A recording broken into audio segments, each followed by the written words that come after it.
অষ্টমী পুজোর দিন অঞ্জলি দিতে গিয়ে দেখি আমরা বাদে সবারই প্রায় অঞ্জলি দেওয়া হয়ে গেছে। তারপর দেখলাম না অনেকেই অঞ্জলি দেয়নি, তাদের সঙ্গে আমাদের অঞ্জলিটা কমপ্লিট করলাম। তারপর এসেছিল ওর সঙ্গে গিয়েছিলাম আমার ননদের বাড়িতে।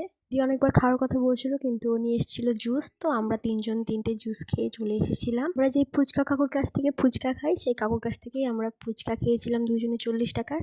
ও নিয়ে গিয়েছিল আমাকে ঘরে বাইরে রেস্টুরেন্টে, আর রেস্টুরেন্টটা একদমই চেঞ্জ করে দিয়েছে। পুজোর আগে রেস্টুরেন্টটাও খুব নতুন ভাবে সেজে উঠেছে, আর আমাদের কাজের সূত্রে এখানকার সকলের সঙ্গে আমাদের খুব একটা ভালো সম্পর্ক। তো আমরা দুজন ভাবলাম আমরা যেহেতু পিৎজাটা ট্রাই করিনি, তো প্রথমবার ট্রাই করা যায়। আমরা চিকেন পিৎজাটা অর্ডার করিনি, নর্মাল পিৎজাটাই অর্ডার করেছিলাম। 10 মিনিটের মধ্যেই চলে এসেছিল পিৎজাটা, আর দেখে মনে হচ্ছিল খুব ভালো হবে খেতে।